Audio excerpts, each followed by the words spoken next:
Hola, muy buenos días. Les voy a leer el capítulo número 5 de Historia de un amor exagerado.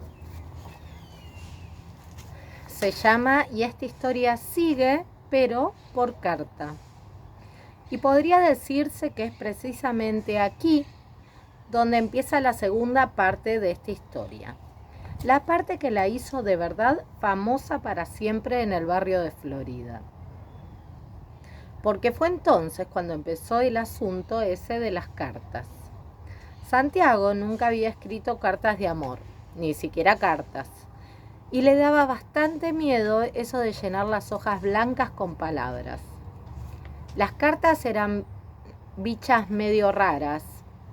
Uno escribía hoy acá y para uno era hoy y, por ejemplo, llovía.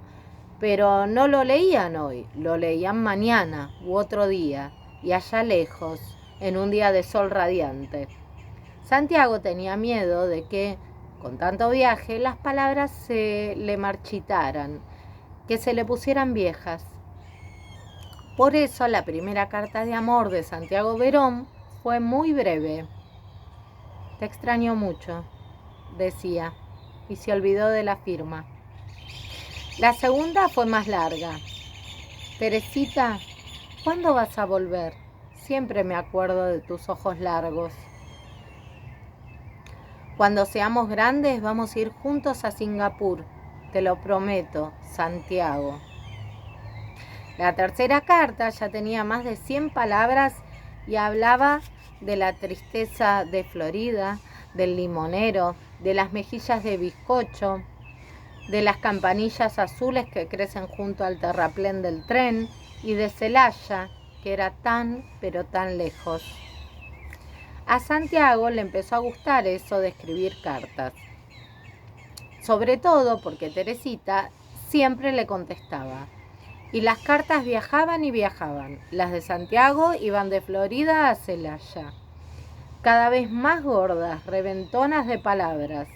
Las de Teresita venían de Celaya hasta Florida, eran tibias y tímidas, y siempre tenían un pétalo de jazmín o de margarita, un estambre, una semilla. Porque los Yun en Celaya cultivaban flores. Las cartas de Teresita llegaban siempre puntualmente los jueves y los sábados al mediodía. Los carteros de Florida, que conocen las casas, las caras y las costumbres de todos los habitantes del barrio, se sonreían al meter en el bolso las cartas con olor a flores. Sabían que Santiago los estaba esperando, agazapado en la esquina de Warnes y La Prida. Y que, en cuanto ellos se asomaran, les iba a arrebatar de un manotón la carta. Santiago quería tener esa carta, pero no la abría, la escondía. La metía contra el cuerpo, debajo de la remera, la tocaba muchas veces, porque Santiago era de esos a los que le gustaba juntar las ganas. Después sí, en un rincón y solo, la leía. Leía 1000 veces esa carta.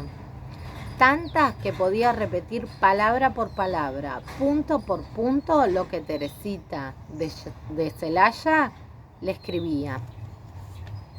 Y el amor por carta creció mucho. Todo el mundo sabe que a los amores les hacen mucho bien las cartas. Santiago sentía que a Teresita más que a nada. Sentía que quería a Teresita más que a nada. Sentía que quería mandarle muchísimo y de todo. Y era por eso que sus cartas crecían, engordaban, se volvían cada vez más anchas y pesadas. A veces llevaban 20 o 30 hojas llenas de palabras y dibujos. Otras veces llevaban un corazón de cartón recortado o una pulserita de hojas. Pero después empezaron a llevar más, muchas cosas. Santiago quería mandar Florida hasta Celaya y quería que Celaya llegase hasta Florida. Por eso se ponía contento cuando recibía pétalos y estambres y un puñadito de tierra o una hormiga. Y él, por su parte, empezó a mandar cosas, objetos, pedacitos. Mandó pulseras, pajitas, botones, fotos, lápices diminutos, pañuelos, una media galleta. Cuando quiso mandar la baldosa, tuvo algunos problemas. «Esta carta es muy pesada», dijo el empleado del correo, y le cobró una barbaridad por enviarla. Bueno, no importa, pensó Santiago, que en esa carta se gastó todos sus ahorros. Es muy necesario porque es baldosa de vereda de Florida. Y esa semana, en devolución, Teresita le mandó una corteza de eucalipto y medio nido de hornero. Santiago acomodaba los envíos en su mesa. De un lado las cosas y del otro lado las palabras. Le gustaba leer las palabras con los ojos y tocar las cosas con las manos, porque era como estar en Teresita y en Celaya, en las dos al mismo tiempo. Esta tarde encontré un pájaro carpintero, decía la carta, y Santiago, entre tanto, tocaba despacito la corteza. Lo cierto es que cuando empezó a terminarse el verano, ya Santiago no tenía tiempo para nada que no fuese escribir y mandar cartas. Escribir palabras, buscar objetos y encerrarlos en los sobres. Le llevaba todas las tardes y todas las mañanas. «Mirá que pronto empezás el secundario», le decía el papá mientras lo ayudaba a empaquetar lo mejor posible una remera gastada y un pedazo de tortilla de acelga que había sobrado del mediodía.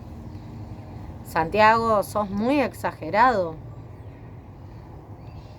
Y Santiago se sonreía pensando en la cara de Teresita cuando se comiese la tortilla y se durmiese con la remera gastada debajo de la almohada.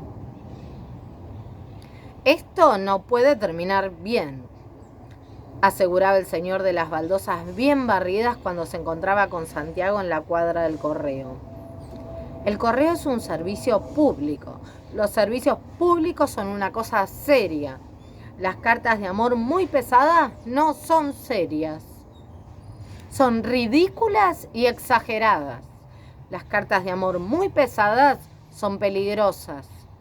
Las cartas de amor muy pesadas deberían ser prohibidas». Y cuando él terminaba de razonar su razonamiento razonable, ya Santiago había despachado su carta número 25. Y fue precisamente después de la carta número 25 que a Santiago le empezaron a entrar unas ganas especiales, diferentes, porque se acercaba el mes de marzo, y en el mes de marzo,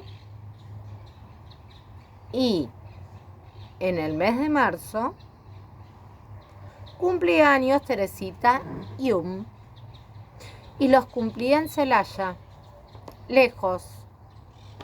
Santiago sintió de pronto ganas de hacerle un gran regalo, una carta de veras gorda y grande y pesada, que no entrase en ningún buzón, que ocupase medio camión de encotel, que tuviesen que llevarle en andas 3 carteros.